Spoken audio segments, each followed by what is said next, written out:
Somebody recently wrote an essay about my work and she said it's about ruins and rumor. My name is Martin Roth. I've been at Mana for a couple of months. In my work, the main thing, I love the idea of chance, and I think this old idea of the artist being the master, kind of, for me, outdated. I was approached by Mana after my last exhibition where I had brought debris from the Syrian civil war to my gallery in New York and covered the entire floor of the gallery. I had adopted parakeets that would live in that landscape. The parakeets was for me the most domestic animals that many people are familiar with. They are all adopted, meaning they're all from homes they couldn't care for them. They had lived their whole life in cages, and for the first time they were able to fly freely. The war in Syria didn't happen in a gallery, it happened in Syria. But by me bringing the material here, I try to make it real and bringing the dust of conflict to people's doorsteps. The moment the artwork is autonomous, there's a big potential of change and chance. So in my last exhibition, I had these bullfrogs in the basement that I saved from a restaurant, and I had at the same time the sound of a drone. By the second week of the exhibition, the bullfrog and the drone sound would almost mimic each other. So obviously it just happened because I let them alone. I let them be in an environment that they felt safe, so they would start to make these mating calls. That's for me when the art happened. That moment, the drone sound and the mating sound of a frog was almost the same. The fascination with the carpet was really to create a piece that's in the space, but more so that it's a work that goes home with the viewer. So I'm using a very domestic item, a carpet, a Persian rug. It's very culturally charged. I mean, I almost call them domesticated landscapes. And they take a lot of watering, they take twice a day misting. The moment you stop misting it, it becomes an old carpet again. You have to love it, you have to really take care of the artwork for it to be an artwork. I was asked if I would like to have a studio at Mana. The space is much, much bigger than any studio I had before, so I definitely want to use the scale of it, either to plan future installation or just to have more space to think. Like many works, people had to experience them, walk through them, listen to them. So it was one of these ideas that I had for many, many years in the back of my mind.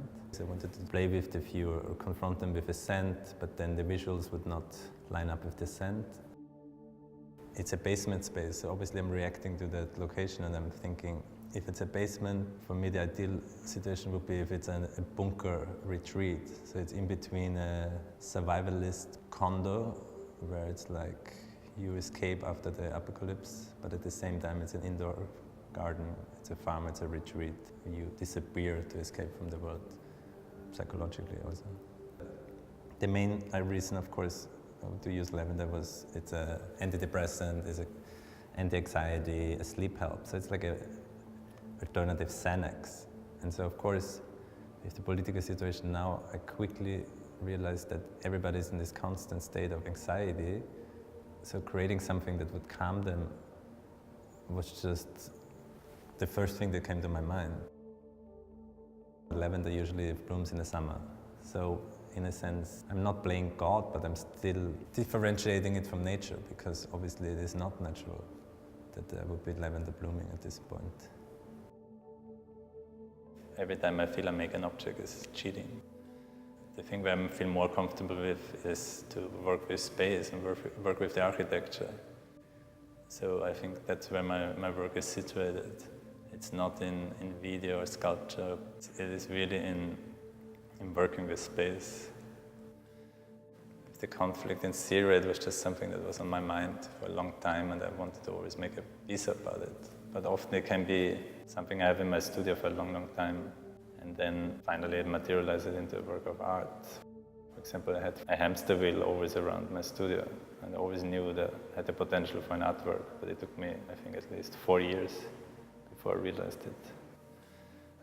I had met a scientist from a university in New York, and after a long negotiation he agreed that I could free 2 of his laboratory mice. So I created an environment for them, and afterwards I had inserted also a running wheel that was connected to a music box that would play Swan Lake every time the mice would run on it. So in a sense, the mice were in the service of science and suddenly became artists, became musicians. With most of my work, obviously, the animals are stand-ins for humans in a sense. I went to Israel to look for wolves. So I went there to look for the unknown, the outsider, the other, the thing to be afraid of. The Israeli cowboys had brought in European cows to replace the Syrian cows, and because they're meatier, but then they were prone to diseases and attacks by more wolves. I went there to search for them for 2 weeks, every morning and at night. Obviously I couldn't find them, but what was interesting was that I found these Turkish dogs that protect the cows. So basically they're dogs that had to be conditioned to think that they're cows, so they would not attack the cow and they would actually live with the cows on the fields. And of course the relationship between Israel and Turkey are not good, so they had to buy these Turkish dogs in the United States. So yeah, it's not just systems of nature, but it's socio-political networks within the animal culture in that region. I'm doing a new project around here. I found, by chance, by flying, I found a deserted sports field. So I visited and hang out there, and then I realized the place that is about winning and competition suddenly is a place where homeless people hang out and live there. Thinking about the project, there's so little actually about the place.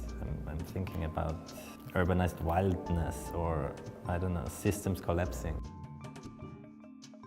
So I would almost create a special place for the people occupying the space now. I mean, Francis Alice said once, land out for the landless. I would become a parasite, but in a positive way. I would use the space, but not for my own means, maybe for somebody else. In the best case, of course, I want to be aware that things are being observed. I want to be aware that whoever is living there is observing me doing something while I'm observing them being there. And I think in all my works, I always want to be self-aware, and in the best case, have the work self-aware, that the work is looking back at the viewer. When I have an idea, of course I'm excited to also show it. So I feel that while my work exists, even when the gallery closes, the animals still live, the grass still grows, but I feel it needs an audience. Somebody to smell it, to hear the sounds, to walk through the debris. Like it always needs that, the viewer.